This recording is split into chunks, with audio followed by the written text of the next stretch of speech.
Welcome, everybody. We're going to take a few minutes to get everybody here, and then we will get rocking and rolling. And I'll explain a little bit of what's what in the interim. And then Mr. Orr, who's patiently standing by in Idaho, where there's snow on the ground. And it's snowing right now. Oh, well. That's and that, just so you guys know, if you don't know, Dan, that's actually a white beard. That's not snow that he's been covered in. Sophie, We had a warm day here. Yeah, Sophie, I see you nice. got your Sophie Lopez is on. She's up in Washington, and as in state, and they had a lot of wind and stuff up there today. Oh, She yeah. lost her power, so I Yeah. see, Sophie, you've got it all back. Yeah, in fact, all the stuff that comes ashore in Washington yeah. comes to us. Yeah.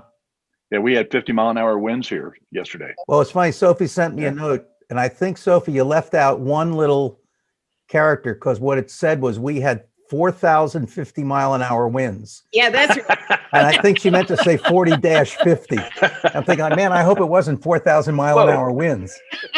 I mean, I've been accused of being a bag of wind, but my goodness. A couple more. We'll give the stragglers another minute, then I'll just let them in when they show up.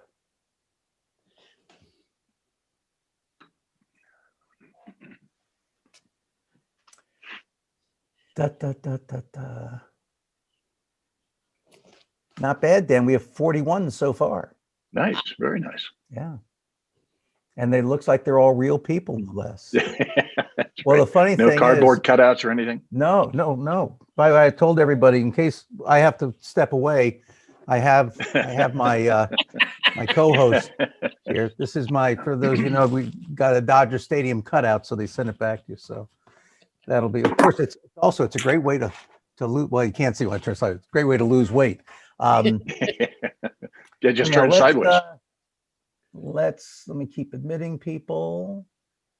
Let me go ahead and just get started with some of the minutia on the stuff. Welcome everybody to our Bob Sanders sort of got us started with like a preseason Zoom Seekers. So this is our first official real Zoom Seekers. So, and since it's Happy New Year, that's why I've got the Sydney Harbor Bridge behind me. The general format, basically, you guys all come in, your mics are all muted. You're able to unmute yourself, although I have a master mute control if somebody accidentally unmutes and then we hear a radio going or whatever. I will also enable, in fact, let me do that now. I've also enabled the chat functions. If you want to send me a note or anything, just be aware there is one thing that's, everyone, which means everybody, all of you would see it. So I always say, be careful what you're going to write. That Ken's a real jerk, and you meant to send that to Sophie, and then everybody sees it. And of course, I suppose some of you say, we already knew that. So at any rate, but if you need to send a note, you can. Dan will be talking. If you have a question that you'd want to ask in the middle of the presentation, there's two things you could do. Either send me a chat note, and I'll try to find a place to interject. Or if you have your list of participants displaying, and the way to do that is go to your bottom menu, click on participants, and whoops, let me let Dana in. And you would see a little blue hand at the bottom, which is a raised hand. And if you do that, it shows up on my list that you have a question. Carl just raised his hand. Always a troublemaker, Carl. I tell you, well, what can you expect? The other good thing is I can kick them out. And then we'll do a Q&A at the end, and we can do the Q&A either by using the blue hand or literally raise your hand, and I'll just call on people as we go. So that's sort of the mechanics of what we'll be doing here. So if you don't know, and I'm not sure where he shows up on your screen. Oh, if you're new to Zoom, you have two choices on the view. You can either do the gallery view, which is what I have now, so I can see all 44 of us. Or let's see, Susan wants to come in. Or you can do a speaker view. Whoever is talking sort of goes goes full screen. And then when we do share screen, you're going to see most of Dan's screen there. But if you don't know, I'm not sure where he shows up on your thing. He's in the upper left-hand corner on mine, but Dan Orr, which always used to confuse me a lot when he was president of Dan, I'd say I need to call Dan, and I'd have to delineate, is it Dan Orr, or am I calling Dan the entity? So Yeah, well, actually, some people did call me personally. yeah, I'm absolutely certain of They that. got confused. I'm absolutely certain of that. But Dan was the president of Dan. It is not named after him. For 23 years, and he served in the Navy. He's a board member of the Historical Diving Society. He's in the Scuba Diving Hall of Fame. He's got a NOGI, which are the diving equivalent of Oscars, and so just an all-around nice guy. And even though he's sitting up in Idaho in the snow, I consider him to be a close friend. So a good guy to talk, and he certainly had a handle and interest in dive safety for a long, long time. So without further ado, let us welcome Dan Orr. Now, if you want to all unmute yourself for a second and give a little round of applause, please feel free to do that, and then we'll mute ourselves again. But yeah, you don't have to do that. Yeah. There you go. There you go. Okay, I'll go ahead and share the screen now. Yes, go ahead and do share screen. Okay. And what you guys should see is go. everybody in little stuff to the right, or wherever you have it set up on your screen. You should see Dan's screen full. If you're having problems with anything, if you look at the top, at least this is the way it looks on a PC. If you look on the top of your screen, you should see a little thing that says you are viewing Dan Orr's screen, and next to that, view options. And if you do a drop down on that, then you will see the various choices. So with that, Dan, take it away. Okay, I appreciate it. Thank you very much. And thank you all for being here this evening. I do appreciate that. The topic is 5 mistakes in diving safety. At one time, I actually did a presentation with the same title. And when they announced it, they said it was the 5 mistakes in diving safety. And it was only that simple. So these are just 5 that I think are very, very important as far as your safety is concerned. And if I can, for some reason, there we go. We did, just so you guys know, we rehearsed this yesterday and it worked. So it did work. Yeah, that's right. Okay, let's define what an accident is. And an accident is an occurrence or event that interrupts normal procedure or precipitates a crisis. Now, that precipitate is a very important word because what we're going to be talking about is how things happen that then evolve into a cascade of events. Also, an undesirable or unfortunate happening that occurs unintentionally, even though when you read accident reports like I do, and I'm sure a lot of you do, it sometimes seems like someone went out and did something intentionally to hurt themselves, and usually results in harm, injury, damage, or loss, casualty, and basically a mistake. And that's what we're going to be talking about throughout this presentation. And as we all know, most of these things, in fact, almost all of these things are indeed preventable.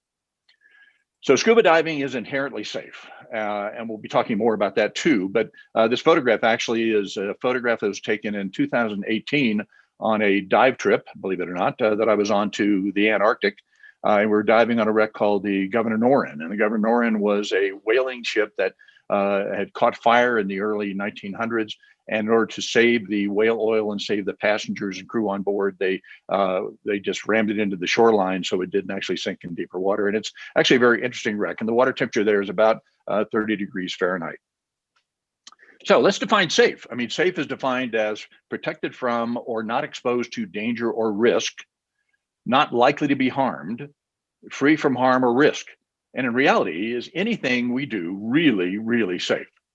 And that, of course, is a very important question, because when you listen to the news reports, whenever there's a diving accident somewhere, it's blared all across the news media that diving is unsafe. And of course, we all know that really is not true. But it can be very, very unforgiving of mistakes. So why do divers make mistakes? Either because they have incomplete knowledge and not having all the relevant facts to make the decisions that they have to make for their own safety during the dive they're going to make. So it's important to have all the information that you need to make the decisions you have to make for your own safety. Poor communication, and we'll be talking a lot about communication during this presentation, and that is not sharing all of the information with your diving partners. And That's very important because a lot of times there's not sufficient communication between people who dive together, and sometimes they're actually not even on the same dive plan. And I've actually seen a situation where people were arguing underwater, a buddy pair, and actually got into a fist fight underwater because one decided that he wanted to do this, the other decided he wanted to do that. And they were actually literally on two different dive plans because they hadn't talked about any of that before the dive began. And changing conditions. And changes the condition to unfamiliar or unexpected circumstances, or circumstances or situations that are beyond or really pushes the limits of a person's qualifications as a diver. And then pressure, time pressure. So a lot of times people are late getting somewhere, and I tend to be very, very early. In fact, my personal philosophy is if you're on time, you're late. So I tend to get to the dive site very early, get to where I'm putting my equipment together very early to make sure that I have a lot of time to take my time to put things together so I'm not pressured into doing things. And also can sometimes occur during a dive. I was on a dive in Japan a couple of years ago where the dive master kept coming up and scolding my buddy and I because we were moving very slowly through the water. And I simply told them, too bad, I mean, we're going to move at our own pace. And peer pressure. So peer pressure is when, of course, someone encourages somebody to dive when they really shouldn't or aren't fully prepared to dive. And unfortunately, peer pressure does kill. When I worked at Florida State University, a guy who was a volunteer, a young man who was a volunteer in our program, did some recreational cave dives on one weekend. And after the first day of diving, he said, you know, guys, I'm just not really ready to continue the next day. And, you know, they told him, well, you really should do that. They pressured him to do it. And unfortunately, he died that second day. Complexity. Sometimes things are overly complex because you have overly complex equipment or equipment you're not familiar with, or procedures you may not be familiar with based on the equipment you're using or the circumstances in which you're diving, and task loading. So task loading is where all these things are happening at one time. And that really concerns me, and especially concerns me now because of COVID. Since most of us have been out of the water for at least a year, sometimes even more, we're at some point in time going to be able to go back to the water. And without having been in the water for about a year, you know, we do have some skill degradation, especially when the skills are complex psychomotor skills. And sometimes people can be overwhelmed when they're trying to return to the water at the same level they were a year or 2 or 3 or 4 ago. So task loading can be a real serious problem. Now, I have what I call my rule of 3. And my rule of 3 is if I make 3 mistakes during my dive preparation or preparation for the dive, I rethink my readiness for that dive. On the Antarctic trip, we had a really wonderful place to put our equipment together. It was actually a hangar, a helicopter hangar that was being used. It was heated, nice and warm. And so we had all of our equipment laid out in this hangar. And so I would go up there at least an hour prior to the time we were supposed to meet, just to take my time to get everything organized, everything ready for the upcoming dive. And at least on one of the dives, there were times when, for some reason or other, I was making mistakes. I made a couple of mistakes in my preparation. I said, okay, folks, I'm sorry. I'm just going to sit this one out. So that's my rule of 3. Now, let's talk about managing your risk, because risk is what it's all about, actually. And it's sometimes difficult to determine what the risk is. In fact, when Divers Alert Network was trying to get involved in insurance programs to pay for the treatment of diving injuries, we went to insurance groups all around, and we talked to them about the fact that we wanted to have insurance to cover scuba divers. And a couple of them said, you know, you're insane. And so we then said, well, no, we want to insure scuba divers because scuba diving is safe. And they said, prove it. And that was an issue because we didn't have a denominator, a reliable denominator. So in that equation, you may know how many accidents occur, or have a good idea of how many accidents occur, but you may not have an idea of how many dives were made, how many safe dives were made. So we started a program, which was Project Dive Exploration, where we collected information from dive computers at various dive platforms and various places around the world. So we sent interns all over the world to collect information on dive profiles. And these folks had some really, really tough duty. The first place we sent them was to liveaboards. And so we sent them to liveaboards, and during their time on these liveaboards, they collected nearly 20,000 dive profiles, and the incidence of injury was 1 per 10,000 open water dives. So what we did, we collected all the information, downloaded information about the dives into a database, and then we followed the diver post-dive and then post-trip to see if there were any symptoms that were related to the dives that person made. And so that's how we collected information. And when you think about it, and that's basically the baseline here, when you think about it, liveaboards are indeed very safe because you have people there who give you and your diving partners all the information you need to make decisions about making a safe dive. So you have dive masters who really talk about the dive site and things you're likely to see and experience. You have people there that understand the equipment that you may be using and can answer questions about the use of that equipment. So they can help you understand how you use equipment that you may not be that familiar with. You also have people who are there whose sole purpose is to make sure your dives are safe. So you have dive masters who watch you and are with you as a group before you get in the water and once you're in the water to make sure if there's a problem, they're right there to help you. And also to make sure you don't do stupid things like jumping in the water without your air turned on. So there are people there who do nothing but make sure your dives are safe. And so that's one reason why the incidence of injury is so low. And also that applies to day charters who have a dive master on board that basically does the same thing. So the incidence of injury, again, is about 1 per 10,000 open water dives. Then we looked at dives that were made from the shore, or dives that were made from personal watercraft, or dives that were made from charter boats that didn't have a dive master. So you had to provide all the information yourself. You had to make sure that all of the things were ready before you made the dives. So the onus really was on you. So we collected over 16,000 dive profiles. The incidence of injury was about 3.2, which is about 3 times higher.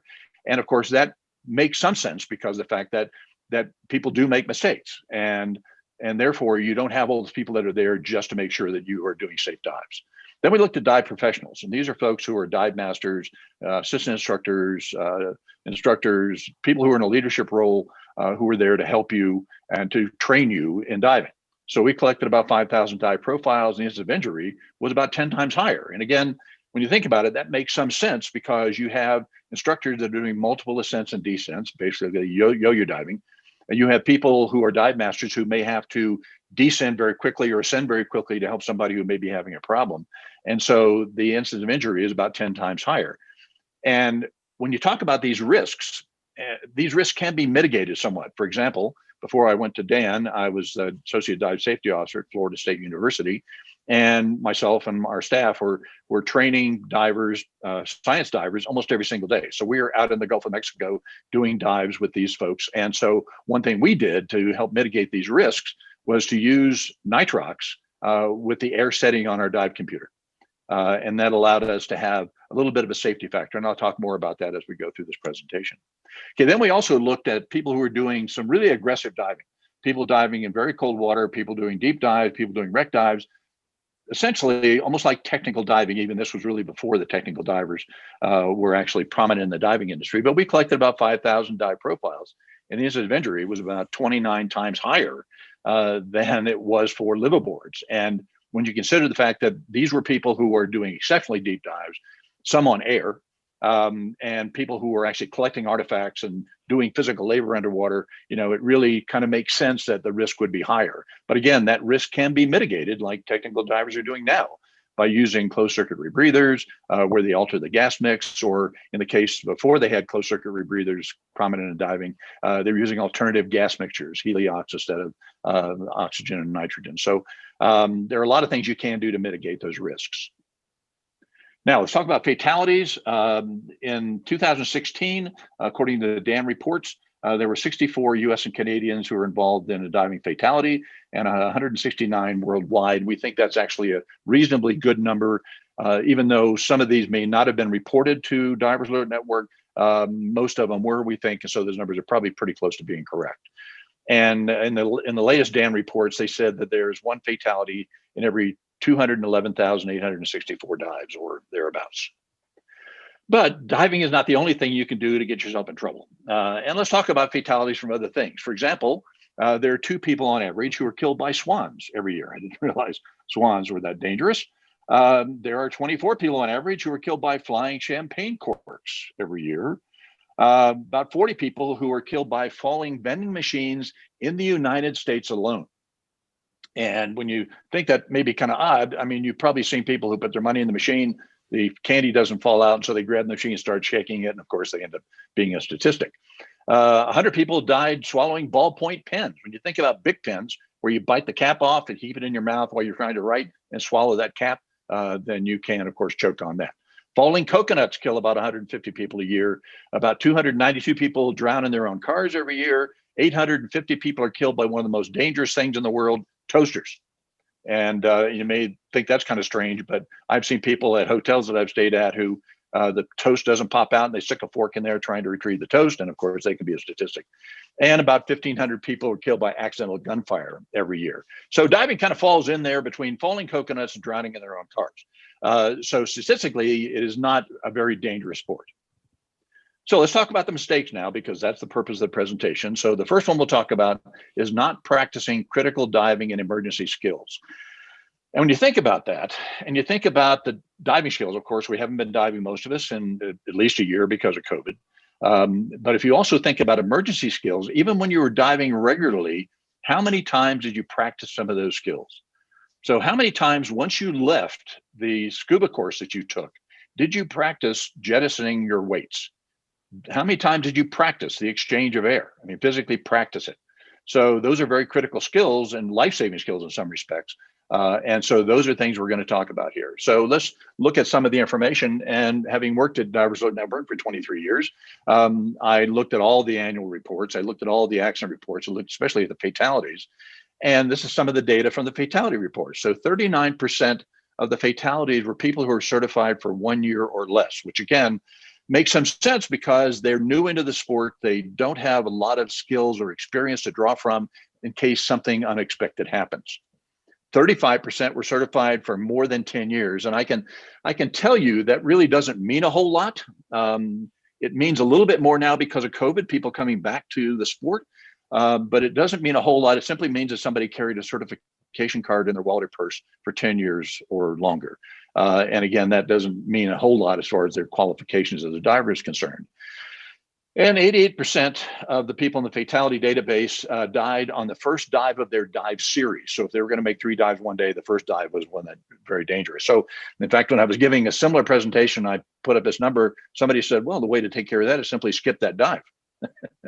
And I mean, it may sound logical, but it really is not. So, but when you think about that also, as far as COVID is concerned, people, again, are going to be away from the sport for a while and want to come back. And that could be a real serious problem. And in fact, you have this person here who's doing an entry and their hands are down, not any hand on the mask to keep the mask from flooding. And so that person could very easily enter the water, the mask floods, and all of a sudden it's an incident that could then cascade into something a lot more serious. And so it's important to make sure that you, and I'll talk more about this too, that you kind of work your way into the sport if you've been away for a while. Now, this particular picture was taken just north of Tierra del Fuego in southern Argentina. I was diving in the Beagle Channel. This was the day before we left for the Antarctic. And what I wanted to do was to make sure that I was doing some preparatory dives using the same equipment I was going to use in the Antarctic in a place that was relatively shallow, where there were other people with me to make sure I got used to the equipment and got myself prepped for the dives I was going to make in a place where if you had a problem, you're in serious, serious trouble. So let's talk about a case history. A diver ran out of air at 45 feet relatively soon into the dive. It was the second dive of the day. Now, this is extremely important.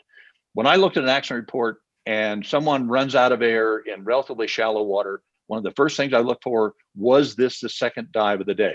In this particular case, this was the second dive of the day. And as you can probably imagine, the person did not change cylinders between dives. The buddy attempted to share air. The 2 divers were later found on the bottom, and the cylinder was empty. That was the person who ran out of air. The other person who was attempting to share air still had 1,200 PSI in their cylinder, and they were both dead. And you can imagine they were fighting over the regulator. At least that's what it seems. Was that buddy breathing, issue, Dan, not octopus? I'm sorry? Buddy breathing, not octopus? Buddy breathing, not octopus. In fact, I don't believe this person had an octopus on their regulator. But what happened was, and which happens a lot, whether you have an octopus or not, when somebody is desperate for air, they see the one that's in your mouth, and that's the one they want. Possible issues here: no recent familiarity with critical skills, and sharing air is indeed a complex and very critical psychomotor skill. No pre-dive equipment check to make sure they knew where everything was, and no use of a checklist or pre-dive ritual to make sure that they understood how things were going to happen if something happened during the dive. And this is a photograph I actually took at a dive site a couple of years ago. And you can see the yellow hose is this person's octopus. And you can see it's certainly not going to be dragging anywhere, but also there's absolutely no way in the world that person is going to be able to deploy that octopus quickly enough to be able to satisfy your need of air if you're out of air in front of that person. And what they're going to do, just like I think what happened here, they reached out and grabbed the regulator. They would grab the regulator out of that person's mouth because they know that one's working. Now, one of the most important research projects, I think, and papers that Dan was involved in was a review of nearly 1,000 fatality cases in the Dan database. And these were fatality cases between 1992 and 2003. And the reason they chose that aliquot of data was because before that, they didn't have all the information they needed to be able to really get a clear picture of what happened. And so this is the database that they used. And it was published, and it was actually written by Dr. Petar Denoble and published in the Undersea and Hyperbaric Medical Society Journal in 2008. And at the end of the presentation, I'll have my email address. If you want a copy of that paper, email me and I'll be happy to send you a copy of it. But one thing they looked at was a whole series of events from when the emergency or the problem was triggered. And the triggering events are very interesting to me because that's what changed that dive from an enjoyable dive into something that cascaded into an injury or fatality. So 41% of the triggering events were people who ran out of breathing gas underwater. 41%. That means nearly 400 people could be alive today had they been able to manage their breathing gas supply. Or they and their buddy together could have collectively managed a breathing gas supply, and they were not able to do that. 41%. I mean, it's absolutely astounding considering the equipment we have that tells us how much air we have in our cylinder. But again, part of that had to do with communication between diving partners. So when you look at those triggering events, out of breathing gas, 41%, entrapment, 21%, people going into places where they're not trained. Equipment problems is another one. I have spent a lot of time in my diving career looking at equipment issues related to diving injuries and accidents. And I don't think it's equipment problems. To me, it's problems with equipment. It is user error, not a design flaw in the equipment. And other things, for example, like rough water, trauma, buoyancy, inappropriate gas. When you look at all of those, actually, over 60% of those are either directly or indirectly related to equipment. And I think if we can solve the equipment issues, we're going to be able to reduce fatalities. Now, let's look at some of the other data. Number of years since initial certification. That picture, by the way, was taken of me in 1969. long You haven't time aged ago. a bit, Dan, not a bit. No, I haven't. My hair has, though. It's the snow. And so that's right. So when you look at this information, you can see it really doesn't mean a whole lot because, again, it only means that somebody's been certified for those number of years. It doesn't have anything to do with their certification. But again, when you look at that over 10 years, having been certified, that actually could also indicate somebody coming back to the sport with no recent experience. This is really more important, and that is the number of dives in the 12 months prior to the fatality or the accident that resulted in a fatality.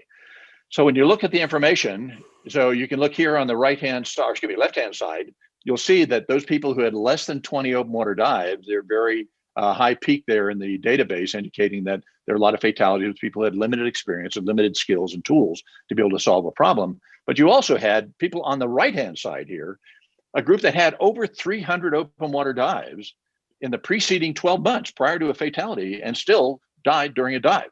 And you scratch your head, you figure out why, how in the world could that happen? Well, we think a lot of it has to do with complacency or taking shortcuts. And we'll talk more about that too as we go through. Now, this is what I call the cascade towards eternity. So this was what was in that paper about the fatalities. And you had a triggering event. So something that happened, somebody then did something which was not the right thing that resulted in a harmful action that made it worse.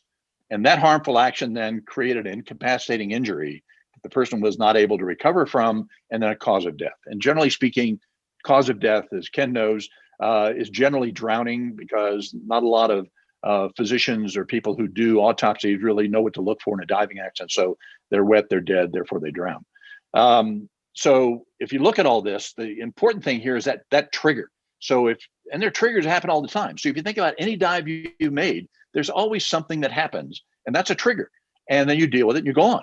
So if you think about a dive begins and you're swimming along and all of a sudden your buddy in front of you kicks you in the face and knocks your mask off or floods your mask or knocks your regulator out of your mouth or something happened, the current that you didn't expect or wave action or whatever, that's a trigger.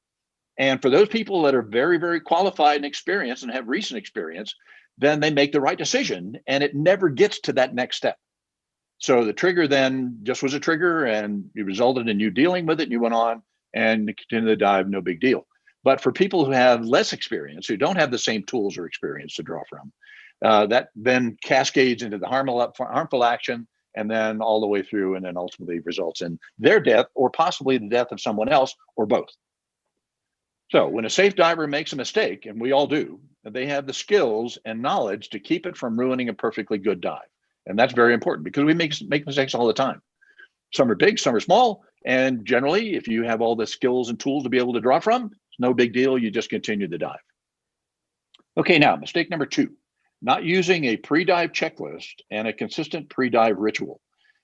Divers Alert Network joined with the technical diving community a number of years ago and had a rebreather forum. And one of the most important things that came out of that rebreather forum was the absolute necessity for having a checklist, especially when you have a closed circuit rebreather. But checklists are really important, and having a ritual that you go through each and every time as you prepare yourself is also equally important. So checklists, and let's give a case history here. A diver, in this case a rescuer, attempted to put air in his buoyancy compensator to achieve positive buoyancy during the rescue of his buddy who was out of air. That person, the rescuer, could not put air in his own BCD. And the reason was because the buoyancy compensator inflator hose was not completely connected to the power inflator. So the two were together, but they weren't connected to the point where air was able to come out of the cylinder into the BCD. So there was no pre-dive equipment check and no checklist and pre-dive ritual. Otherwise, they would have caught that situation. And that really is not uncommon. It's happened a number of times. So checklists, there are all kinds of checklists available. You have some that actually are apps that go on your phone. There's some that are waterproof, you can carry in your dive bag. There's some you can download off of the internet. And there's some that are called like the ultimate checklist that actually talks about what you need before you go on a trip to make sure you don't forget anything. And also to use that same checklist to bring the same things back so you're not leaving anything from at your destination. So you've got to prepare yourself and your partners and your equipment with a checklist and a consistent pre-dive ritual. And there really is no one checklist that works for everybody. And so checklists are generally sometimes they're personal things, but that consistent pre-dive ritual is very, very important to make sure you're doing the same thing each and every time you dive. Also, remember to dive your recent experience, not your certification card, because your certification card is of absolute zero value if something happens to you when you're underwater. It's your skills and knowledge and abilities are going to be able to save you and keep you from having that dive turn into something that's going to be far worse. So make sure that you understand your C card is just your ticket to be able to go diving. It's your experience that gives you the tools to be able to enjoy that dive safely. Properly execute each dive as a buddy team, thinking of contingency. So my buddy and I, we talk a lot about the things we are going to do during the dive. We talk about what happens if this happened or that happened to make sure that we've at least talked about things before we make the dive. So in case something does happen, and I think we're going to be ready to deal with it. Now, or be fully qualified and equipped to manage emergencies independently. And we all have different feelings about whether or not people should dive solo. I don't dive solo, but some people do. There are training programs for those folks. But if they do dive solo, they need to make sure they have completely redundant equipment, just like cave diving, to make sure if something goes wrong, they're able to solve it independently. And that includes having a truly independent breathing gas supply. And that, my friends, is not a truly independent breathing gas supply. I've actually had people tell me it is, and it's not. It's simply an alternative way of getting breathing gas from the same breathing gas supply. It's not an independent breathing gas supply.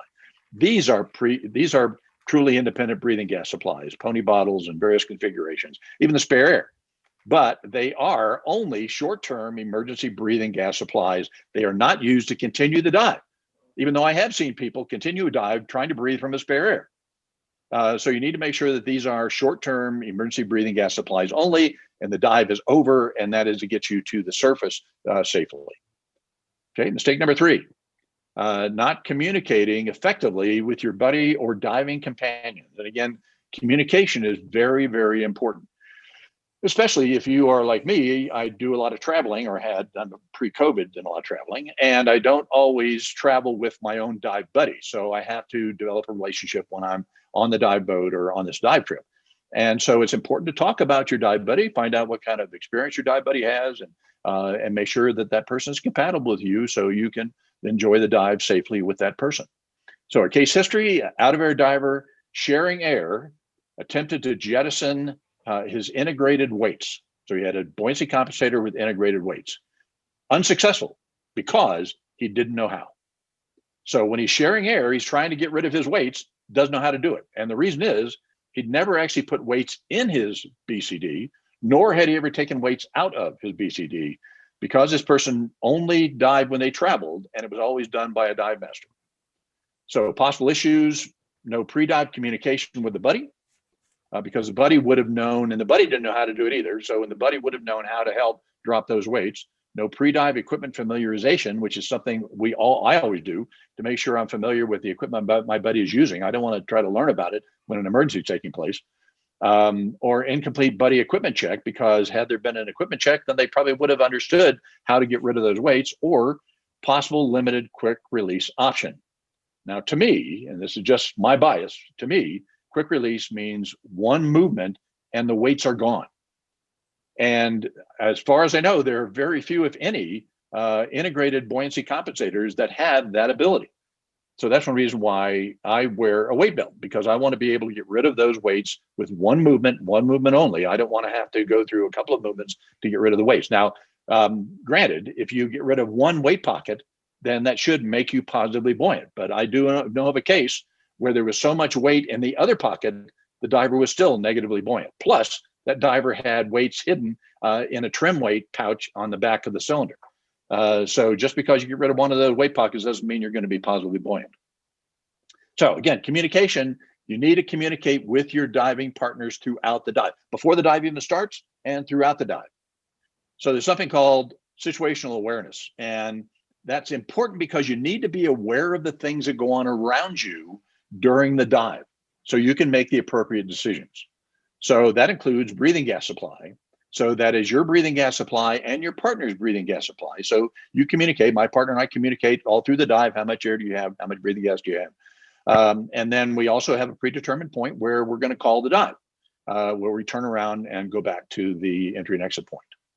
And also bottom time. We communicate the elapsed bottom time during the dive to make sure that we're still within our dive plan. And also what the depth is, currents, or anything that could affect that dive plan. My partner and I communicate during the dive to make sure that if we have to make a decision to turn the dive or call the dive because of depth or currents or visibility or whatever it happened to be, we then communicate and understand what the other person is saying. And your position and location relative to the entry and exit point, because you don't want to surface way downstream. You don't want to surface so far from the boat that you have to then swim against wave action or currents on the surface. Overhead conditions, because sometimes you can't ascend directly to the surface and you need to be able to communicate that to your partner. I was diving in the Philippines about a year and a half ago, and you certainly could not come to the surface because of all the boat traffic. And I used to dive in the St. Clair River in Michigan, and there you've got ships and everything else above you. So you have to treat those conditions like you would an overhead environment, and therefore use the rule of thirds or anything that could compromise your safety. So you need to be thinking about those things as you dive, because if something happens, like for example, the current's stronger than you expected, so you're doing a little bit more work, you're then breathing more breathing gas, which is going to cause your breathing gas to be depleted more quickly. Plus, your body's absorbing more nitrogen, and therefore that may affect your safety. And therefore, you may want to cut the dive short or extend your safety stop or do something else to mitigate those risks. Also, you need to learn from each and every dive. Each and every dive to me is a learning experience. And even though I've dived in the same spot over and over and over and over and again, because I was diving in Ohio for a number of years, so we were diving in quarries time after time after time, each dive was different, and each dive was a good learning experience for me, and I wanted to share that experience with others. So another comment here, safe divers don't waste a good mistake. So again, we all make mistakes, so don't waste that mistake. They learn from it and share that learning experience with others. So if I make a mistake, I want people to know about it. I don't try to hide it, and I want to make sure that I learn from it. If I made a mistake, I might be able to find out a better way of doing what I was doing so I wouldn't have that mistake happen again. Okay, mistake number 4, not taking care of your health. So we look at the data from that report that was written in 2008 from that group of fatalities between 1992 and 2003. And again, those are the triggering events. And when you look at triggering events and other data from more recent times, 2015, you now have the #1 issue being underlying health issues And that is certainly pre-COVID. So after COVID now we're dealing with, that's even more of an issue, but underlying health issues were the #1 triggering event for diving fatalities. So a case history, 48-year-old male who was on his first open water dive. And during that dive, he observed another diver, not his buddy, but another diver experiencing a diving emergency. And he got real stressed. And then he did a rapid ascent and surfaced and became unresponsive on the surface. Problem was he had a sudden cardiac event because he was so stressed out because the other diver was having a problem, and he had no recent physical and certainly no cardiac stress test was given to him in recent years. So when you look at, again, the diving fatalities, one thing we were able to see from that information from the DAN database, 50% of the fatalities were from the over 40 age group. And approximately 34% of those were cardiac related. That number has continued to rise every year. And I can remember a database just probably 15 years ago when it was 28%. And now when I left there in 2013, it was 34%, and it's probably even higher now. So that upper age group is a real serious issue. And one other thing is really serious is 60% of those that had cardiac involvement had symptoms that they recognized were possibly cardiac related prior to or during the dive, but continued to dive anyway and died during the dive. So they knew they had a problem, but they continued to dive anyway. And people around them knew they had a problem, but they continued to dive anyway. And it just makes no sense to me at all. Now, divers older than 50 had a risk of a cardiac incident that was about 13 times higher than younger divers. So let's talk briefly about cardiac issues in diving. Diving exposes divers' bodies to various stressors that may contribute to an irregular heartbeat or an arrhythmia, and that can precipitate a cardiac event. And the major stressors are things, for example, like immersion, exposure to cold, increased work of breathing. That's diving. Now, when you think about that, there are things you can do to help mitigate those stressors. Immersion, there's nothing you can do about that because, of course, unless you're doing a virtual dive, but there's nothing you can do about that because you're immersed in the water. But exposure to cold, you can do something about that. You can have the appropriate exposure suit. So even if you're diving in the Caribbean where the water temperature is 80 degrees, that's still nearly 20 degrees colder than your body temperature. So you need to make sure you have the appropriate exposure protection, especially if you're doing long duration dives. Work of breathing, increased work of breathing, you can mitigate that risk by having a properly tuned regulator and having a regulator tuned regularly by an appropriate technician at your local dive store. And then emotional stress. Emotional stress can also precipitate those arrhythmias. And that is something, again, that could be related to what we're going to be dealing with post-COVID when people start coming back to the water after having been out of the water for quite a long time. So signs and symptoms of a cardiac event, in this case, a heart attack, could be almost anything. I mean, it's not pain in the chest like you would expect. It could be shortness of breath, nausea, vomiting, ill feeling, heartburn, jaw pain, toothache, who knows? And about 25% of those people had no signs or symptoms whatsoever and were totally unaware that they had an impending cardiac event. First aid for heart attack, remove the diver from the water, do CPR if necessary, and use an automated external defibrillator if necessary. And if it's available, and AED availability may be limited, especially at some dive sites, because it's like we dealt with many years ago with the oxygen program. When I first came to DAN, that was my job to create the DAN oxygen program and develop the oxygen equipment that we were using. And we had a hard time convincing the diving world to embrace having oxygen at every dive site and on every dive boat, partly because they're afraid of liability and training and all those other things. So we developed the training program, and we finally got everybody convinced that oxygen needed to be there at the dive site and on the dive boat. And now, of course, has become the standard of care. And we think the same thing should be done with AEDs, because with the aging diving population, AEDs are going to become more and more necessary. So we think it's important to have one. And of course, contact the emergency medical services. And of course, you're in California, you're lucky to have Carl Huggins and Catalina and the chamber out there to deal with, and you have an entire network there available to you if something happens. So let's look at other things from the DAN database. Classification of fatalities by body mass index, which is the relationship of your height and your weight.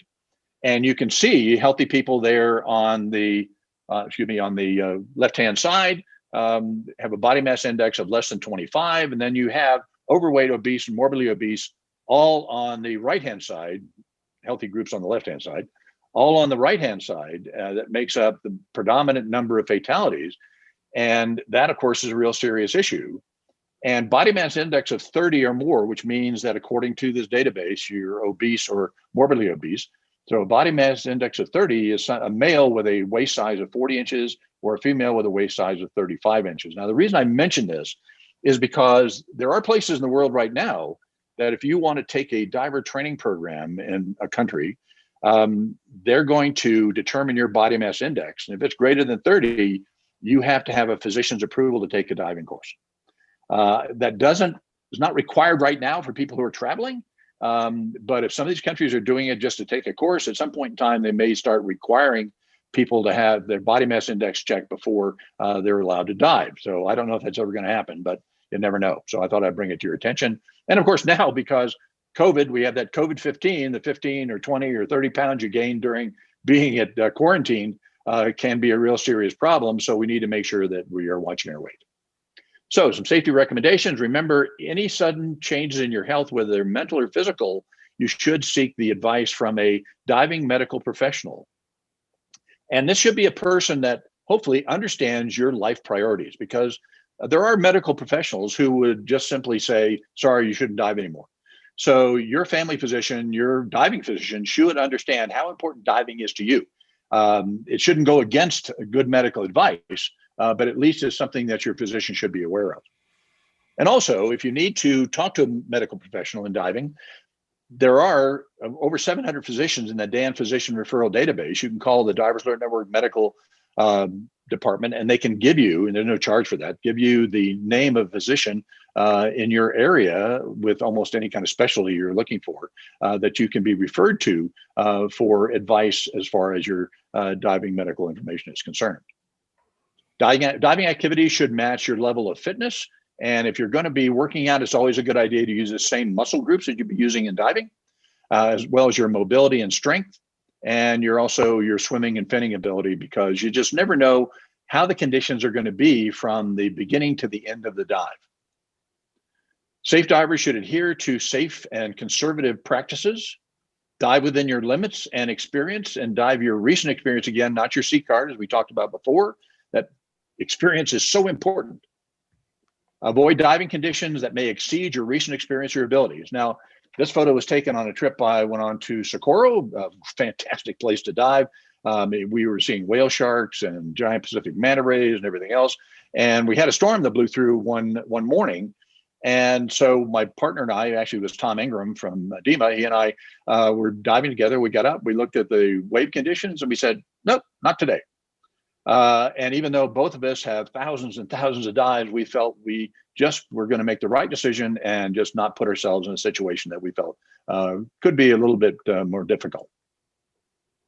Also, one thing I recommend, as I mentioned earlier, is the use of nitrox with a dive computer on the air setting or using air dive tables. There are some people who still use dive tables. But if you use it as air, that's going to give you a little bit of a safety factor, something I certainly recommend to the older diver. In fact, it's so frequently used by older divers now, it's been nicknamed geezer gas. That's okay, call it what you want, I don't care. I haven't dived air in quite a long time. I always use a nitrox mix with my computer set on the air setting. So safe divers should use the most conservative options, practice slow ascents, including safety stops. Should be making a safety stop on every dive you make. Be situationally aware, as we talked about. Carry safety and signaling equipment. You can see actually the guy there on my side there is Bob Evans, who is the designer and developer of Force Fins. He and I both have a safety sausage. The one in my hand is the Dan one. I chose that partly because it has more buoyancy than others do. Plus also, when we created that, we made sure it had a metallic strip, so it was visible on radar. And as far as I know, that's the only safety sausage that's visible on radar. You can also have a surface float, and there are also electronic communication devices you can carry with you on a dive to communicate with the vessels nearby. One is the Nautilus Lifeline, and I know that Ken was telling me the trip coming up to Socorro, and if you go to Socorro with the Nautilus group, they require everybody to have a Nautilus Lifeline, but they'll provide you with one if you don't have your own. And I do have my own. In fact, I was wearing it on a couple of dives we did in the Philippines about 1.5 years ago. And also take a break after multiple dives or multiple days of diving. You don't have to make all the dives that are listed. So when you go on a liveaboard, they'll say, we're doing 5 dives a day. You don't have to do 5 dives a day. You only have to do all the dives you feel comfortable with. Safe divers should not be afraid to ask for help, because if you're on a liveaboard or you're on a charter boat, you're paying those people to help you. So why not ask for their help so you don't have to do it all yourself? Have an easy exit ladder with a pull-up bar, which I think is extremely important, especially for older divers. You can don and doff your equipment in the water if you need to. There's no problem with that whatsoever. And also never be afraid to say no. Remember, anybody can call a dive for any time, at any time, for any reason. That's probably the most important thing I ever learned in cave diving, was as soon as the thumb comes up, you're not saying, hey, wow, that was a great dive. You're saying the dive is over. No questions asked. The dive is over. Everybody returns to the surface. So remember, you can call a dive anytime for any reason. And I've actually done that before the dive even started. If for some reason or other I felt I just wasn't prepared for some reason, then thumb comes up, dive's over. So you can call a dive anytime. If you're returning to diving from a long absence, and again, I told you how concerned I am about post-COVID with people coming back to the sport, you need to make sure that you're realistic about your health status. So if you have an issue, have had an issue, make sure that you get some advice before you return to the sport if necessary. Refresh your skills and knowledge, maybe take a refresher course, dive with an instructor if necessary. Start with benign dives with bottom reference. That's one thing that I think is very important. Shore dives where you have plenty of bottom reference as you go out. You can actually stop anywhere along the line or have a descent or ascent line, so you can stop anytime during the ascent to descent if you feel a little stressed, to make sure that you're not pushing yourself too far and too fast. And dive in a familiar location, a location that you're comfortable with, so you can get used to the equipment again and your skills. So let's talk a little just briefly about the safety in the area of COVID and COVID-19. Of course, there's all kinds of information that's out on the internet, some of which is true, some of it is not true, but it can aggressively attack the pulmonary and cardiovascular systems and can cause acute respiratory illness that can affect your diving. And so make sure that you do seek assistance. You should be completely asymptomatic with good exercise tolerance before you decide to return to the sport, or be examined by a physician familiar with diving medicine and your priorities, your life priorities, prior to returning to diving. Mistake number 5, not accepting personal responsibility for your own safety. Case history, a rebreather diver was at a program down in the Cayman Islands, boasted about his superior knowledge and skill, and boasted about the fact that his CCR preparation was intuitive. He didn't need a checklist. The next morning, he was found unconscious just off the dock when the people come out to get ready for the dive. They couldn't tell whether he was breathing or not, because a rebreather, of course, no bubbles come to the surface, but he was motionless. So they jumped in, grabbed him, brought him to the surface. Luckily, were able to resuscitate him, so it was not a fatality. Possible issues, not following preparation protocols because he forgot to turn the oxygen on in his rebreather. Not using a checklist, and not accepting personal responsibility for his own safety.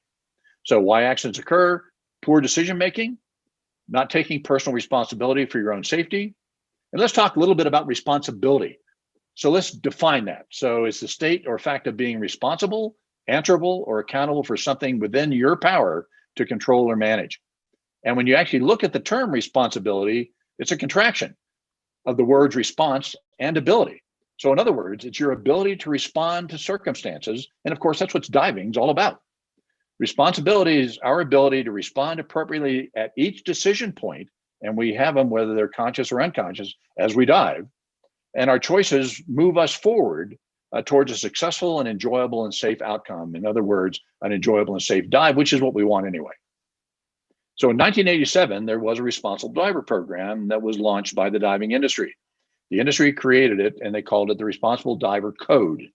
And that code included accepting responsibility for our own safety on every dive we make, respect the buddy system or be trained and equipped to dive independently, dive within the limits of your ability and training, evaluate the conditions before every dive to make the decisions whether dive or no dive, be familiar with and check your equipment before every dive as well as your partner's equipment, and be environmentally conscious, which is an important thing every place we dive. So poor preparation in diving is some of the reasons why accidents occur, especially when returning to diving from a long absence, either because of career obligations or family obligations, or because of COVID.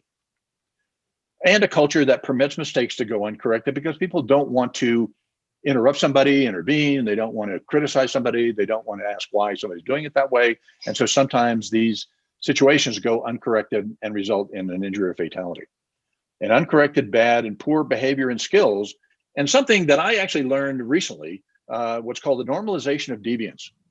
The National Transportation Safety Board had recommendations from the investigation of the Conception tragedy. In fact, I listened to the entire 4-hour plus and then read the report. And there was a thing there called normalization of deviance. And that is a deviation from standard operating procedure that becomes normalized over time. And in fact, that term actually came from a Dr. Vaughn, who investigated the Challenger disaster and found that there were shuttle launches, a number of shuttle launches before the disaster that had O-ring problems. And even though that was a violation of their standard operating procedure, they allowed it to happen because nothing happened. It was a successful launch until it wasn't. So you actually are subconsciously rewarded when deviations or shortcuts don't result in a problem. And those then shortcuts become normal operating procedures or normalized over time. So if you make shortcuts, you do shortcuts, repeated shortcuts, they can become normalized and you're deviating from the proper way of doing things. And ultimately that's going to turn on you. Like we talked about those people that had 300 open water dives in the year before they had a problem. These are people who probably did stray from normal operating procedures. And that could lead to mistakes, which of course can result in a very serious issue. Okay, now we'll throw in a bonus mistake here, bonus number 6, or mistake number 6, not being insured or protected against loss. So case history, 2 friends diving in a remote area. There was a severe case of decompression sickness from one of the divers who ran out of air and did an emergency ascent from an exceptionally deep dive. The person made it to the surface alive, but had severe decompression sickness. The person who did the ascent, who was injured, was not insured, the other was. That required an evacuation and treatment. The costs were, medical evacuation alone was $89,000.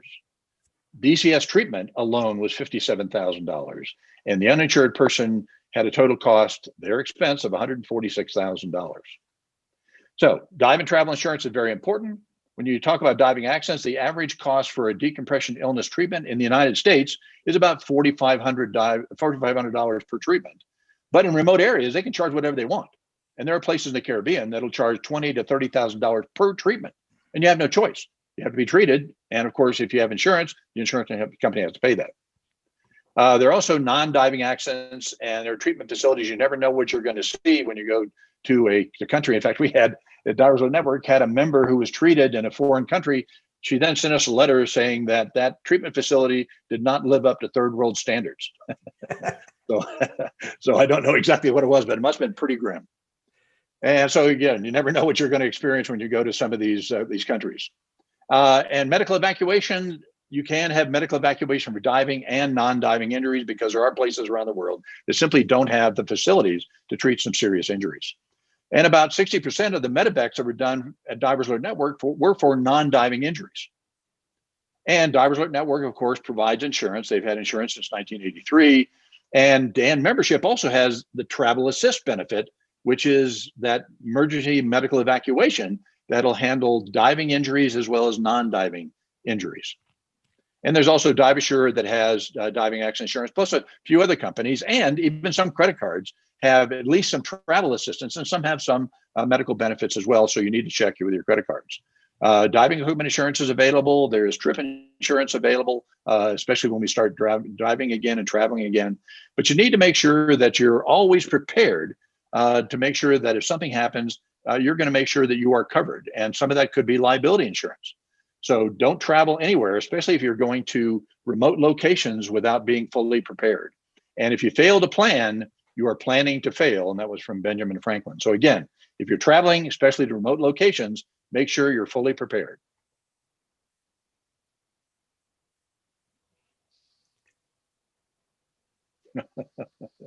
There's supposed to be audio with this, but we may not have checked. There is supposed to be, yeah, sorry. Sorry about that. Nope, it was, well, there was a lot of laughter in the background because Houston, he's got a problem. And you know, Dan, I never Okay. knew that Benjamin Franklin was a diver, so that's something else we've learned. No, I know. So the ocean whispers to me, and this is where I belong. This is really where we all belong. So are there any questions? First, let's start with some applause for Mr. Orr. Yeah. Thank you. Dan, let me Thank you. get you to unshare your screen because then I can Okay, I will do that. see everybody. There we There go. we go. Believe it or not, I've got There all we go. 47 of you on my screen. Just two quick things for me, Dan, I thought was interesting. Your chart with the accident rate showing the difference between the liveaboards and shore stuff. It's almost as if Dive Masters import some important information that actually makes a difference in dive safety, like we know what we're talking about. Just a thought. And Yeah. and a lot of you know one of my favorite sayings is you never get hurt on a dive you don't make. So sort of echoing what Dan that's true. said. With that. So if you have a question, either do the blue raise hand or just raise your hand, and if I can see on the screen, I'll say, Robin, I see your hand, so fire away. Yes, ma'am. Yeah, I turned 60 this year. I'm diabetic, right. and I was wondering if you have any statistics on diabetes. 3 There- years ago, I was diving a liveaboard in Australia. I went to 6 different locations, but the liveaboard insisted I have a note from my doctor, and I've Yeah. never had a problem. I've been diving 37 years. Well, there is a report, actually, an entire workshop that Dan did many years ago, and they published the proceedings from that workshop, and it's available as a free downloadable file on their website. And it's all about diabetes and diving. So I would strongly suggest that you download that, have a look. It's actually had the experts in the world on diabetes talking about it and helping to develop some protocols. So that would be good reading for you. If for some reason you can't find it, email me, because my email address is danorr@danorrconsulting.com. If you And can I'll just make forget sure to that, get it. email me and I can give you Dan's, Yeah, we Dan's can get it email for you. address. Who else has a question? Bromley. And yeah, I got unmute. There you go. Yeah. Hi, Dan. Great talk. Thank you. Thank you. I noticed on one of your slides that overweighting had come in as a cause of accidents where it wasn't there earlier on. Any thoughts on that? It's a real problem because you will find that in a lot of statistics, overweighting is a real issue. Partly because, again, divers don't sometimes find a way to be able to test their weights, and they will just take an amount and put it in there. And one thing that I always do, which is something I probably should have mentioned, is that post dive and post trip, I'll always write down in my logbook the weights that I used when I was neutrally buoyant and the exposure suit I was using. So I don't have to start from ground zero again when I go back to the same place or a similar place. But I did mention trim weight pockets. And in my opinion, that's probably one of the worst things that's ever been invented, because there are people that stuff a lot of weight in trim weight pockets that are somewhere on their cylinder or somewhere on their equipment that you don't know anything about. And they're normally the same color as the buoyancy compensator. You can't see them. It's something the diver cannot jettison on their own. They'd have to have somebody else do that. And I've seen people with over 10 pounds in those trim weight pockets. And as I mentioned with that one person had so much weight in their weight integrated pockets that even by removing one, they were still negatively buoyant. Dan, And it's a real problem. Was that the firefighter from Utah? Could have been. It could have Yeah, been. because that was I'm one not of sure. our cases. And just we've talked about this in the Why Divers Die seminar. And he actually lost his entire weight belt on a dive and was still negatively buoyant because he was diving with something like 32 pounds of weight, and we estimate he needed maybe 20. Yeah. So, and Well, I will tell you, And I even have a photo. I have a photo. I actually do occasionally a presentation on what I call stupid diver tricks. And I have a photo of a guy who actually has his weight belt on the inside of his dry suit. And I have another photo of a guy who forgot his weight belt and he was in a river. And so he pulled the boat off to the shoreline, climbed up on a hill and pried a steel plate off of an active railroad track and stuck it under his buoyancy compensator to give him the weight he needed to make the dives. I mean, there are a lot of serious issues, not only train issues with doing that. And he actually had it bungee corded underneath his buoyancy compensator. So there are a lot of people that do a lot of crazy things, but still survive. And there's some that don't. But one of the things that I do if I'm traveling and I don't want to take my own buoyancy compensator and I rent one, I rented one recently on a liveaboard I was on recently, about a year ago, on a liveaboard I was on. And I practiced for probably a good hour, maybe an hour and a half, how to remove quickly the weight pockets, and finally decided that there were too many movements involved and actually went to the weight belt. And ever since then, I've been wearing a weight belt. other questions? John, is that your hand up or you just got it behind your shoulder there? A nervous itch. That's okay. Well, we all have those. Yeah. Oh, Glenn, another hand. Glenn's got a question. So I had a question about the pre-dive checklist. Do you think it's a systemic problem because there are so many different agencies and they all may have their own pre-dive checklist? Yeah, I think so. That's one reason why I spend a lot of time talking to my dive buddies. So when I go to a dive location, when we went to the Philippines, for example, I didn't have my buddy with me, so I made a relationship with somebody who was there. This person, Ray Bullion, some of you may know him. He and I were diving together, and so we spent a lot of time just talking. And we spent a lot of time talking about what checklist he used, what his pre-dive procedure was, the equipment he had. We actually looked at each other's equipment. We were actually configuring our equipment together. So if we noticed something was being done differently, we could talk about it to see what was happening. And I think that's very important. But I think you're right. That's part of that communication issue. So if you're using a different checklist than I am, then we'll talk about it. Maybe come up with a checklist that works for both of us if we're going to be diving together for a while. But I think Dave, you're right. Dave Human, you've got your electronic hand up, and I see that in the question. Have at it. Unmute yourself, Dave. There we go. Sure. Yeah, I sent a message out also. I was certified late in life only about 12 years ago. And while my dive instructors were very, very adamant about using the buddy system, everyone else that I've ever dove with, I'll say everyone, that's probably an exaggeration, is very casual about it, I think. Yeah. And it's sort of, if you want to do it, you ought to do it. If you don't want to do it, I guess you ought to be trained to solo dive. But can we do something? Can the industry do something to put some respect back into the buddy system? Well, it's in every dive manual. So every certifying agency talks about the value of the buddy system. But you're right. Once you lead the course, then there's a much more casual approach to the buddy system. And there's really not a lot you can do about that other than the fact that I make it a habit. I do not dive without a buddy. And if I can't develop a buddy relationship, the group that I'm with, I don't dive.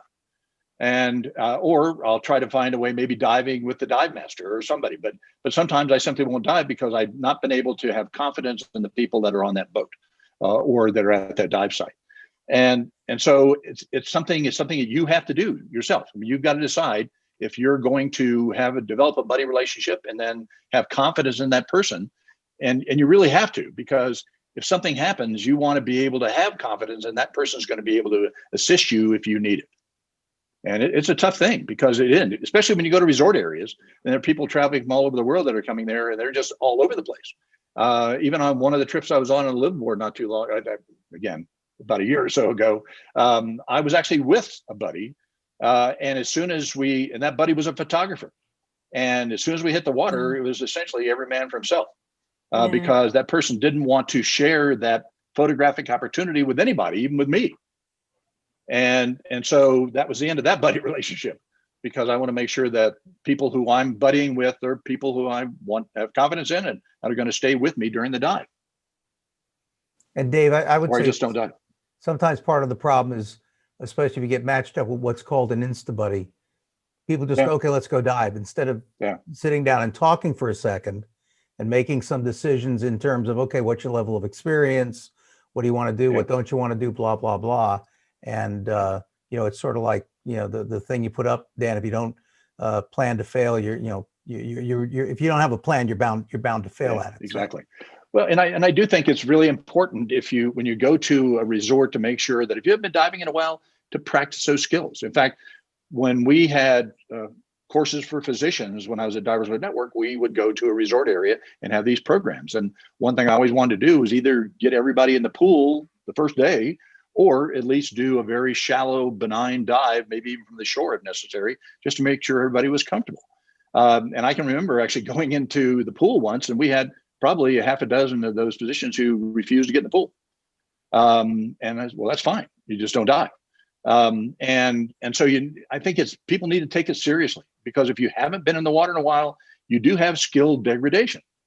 And you can't afford to not be proficient if all of a sudden somebody's in front of you who is out of air and they want your air and they want it now. And the other thing to remember, and again, as you point out, Dan, with the COVID stuff, most people haven't been diving in a year or so. I Yeah. used to dive with Unexo in the Bahamas, and one thing they would do before you ever went in on their boat, they had an 18-foot above ground training tank with windows here, and Oh, you yeah, would go got it. down on a line I've been in that with tank. a tank, and all you're gonna do is flood your mask, and there's a guy watching you, and there's another guy on top of the tank. Flood your Yeah. mask, okay. Show us how much air you have. And then the other thing was regulator out of the mouth and retrieve it. And I'd say 50% of the time, you would hear the guy who was watching out front say to the man up top, coming up, because Yeah. especially with the mask flooding, off they would go. Oh, And yeah. these would be people who are certified divers, not anyone who travels with me, of course, because you're all very good. But Yeah. but these would And be I can certified remember doing that. divers who, as you said, Dan, probably never or rarely cleared their mask, since Yeah. they were last certified. So Well, on Makes one a of these difference. programs we went, one of these programs we went on, we got to the pool. We had a bunch of people there who were going to get in the pool to do the skills. And so I got my gear on and I was getting ready to do an entry. And he said, "What are you doing?" The dive master did. And I said, "I'm getting in the pool." I said, "Well, you're the president, Dan. You don't need to do this." And I said, "What? What difference does that make?" I said, "You've never dived with me. You have no idea whether I can flood and clear my mask. Just because I'm a president of a safety organization doesn't mean I'm a safe diver." And then when we got in the pool, he had me flood and clear my mask. And I pointed to him, "Why don't you flood and clear your mask?" And he came to the surface and he said, "What are you doing?" I said, "I've never dived with you before. I have no idea if you can do it." So I asked him to do it and he did it. Because I don't trust anybody. I want to make sure that I know the people I dive with really are good divers. Because I enjoy diving. I want to dive I'm 73 now. I've got another, I at least want to dive till I'm 100, maybe 120 or 30. Never know. Hey. I plan to do 100-foot dive on my 100th birthday. That's my goal. That's my goal. Any other questions? See your hand up. Not a question, but I just got back from Hawaii last month, and the diving was spectacular. Before I do my diving trips, I usually go to the gym with my fins and swim about a mile 3 times a week to make sure I'm in good condition. Could not do that. The pool would not allow me to bring my fins in Oh, no. for practice. So when I Yeah. went to the dive operations, I said, "Look, I've gained weight. I'm out of shape. I want no current. I want, blah, blah, blah." And it was fantastic diving. So Good. a lot of Well, good for you. the sea life, I think, has went, "Oh, wow, there's not these things around and they're coming out and they're showing themselves and it's amazing." And they missed us. They missed us all this time. So they want to Yeah. welcome us back. No, They it's do. out there. John, you got your hand up. Oh, no. So I, He was just waving. Oh, sorry, John. The other John. John's iPad, John. snorkels. I don't see people with snorkels anymore. Nobody's using them. And that was Big Some- safety. big safety item when I was. Yeah. They can be a hindrance sometimes. I actually carry a roll-up snorkel in my BC pocket, especially if I'm diving in a place with a lot of current, so it doesn't flop around on my mask like a propeller. But I always have a snorkel with me. I think it's a good idea to have a snorkel. Some people don't. And I think one of the issues, actually, there is a safety issue with snorkels sometimes where people, since they're taught to switch from regulator to snorkel in the pool during their training to save air, that they do that automatically whenever they come to the surface, which I think is a safety issue. Or they enter the water with a snorkel in their mouth, forgetting that it's not a regulator, and try to take a breath. But I think it's a good idea to have a snorkel, and I always have one with me. Thank you. Any other questions? Glenn? I see a hand. Yes, Glenn. So I do a lot of liveaboard diving in remote places. And I'm thinking about post-COVID diving and traveling. And it's dangerous enough if you know you're far away from a recompression chamber and medical help. And I'm thinking that perhaps the industry needs to look forward. And you mentioned something about being complacent, complacency causing accidents and deaths. And, this idea of we're going to do 4 dives a day, you get up at 6 o'clock in the morning, you have breakfast, and we're diving at 6:30. That's always seemed to me to be a little bit dangerous. I don't know Yeah. what to say about that. Well, that's the reason I use nitrox with an air computer. Mhm. And I don't do, in fact, the last liveaboard I was on, they talked during the orientation before diving even started that they had planned 5 dives a day. And I told the buddy, the guy that I was going to dive with, I said, I'm not going to do 5 dives a day. I said, if you want to, you can, but I'm going to do maybe 3 or maybe 2. It all depends on how I feel that day. But there's no way in the world I'm going to do 5 dives a day. Even breathing nitrox with an air computer, I'm still not going to do 5 dives a day. And you don't have to. What- You can dive Yeah, as so- much as you want.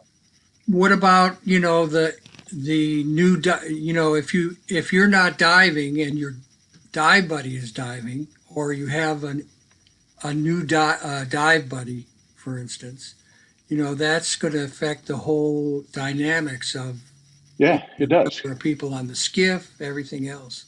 Yeah, it does. And that can be a problem sometimes, because if you decide not to dive, then who's your buddy going to dive with? And so Right.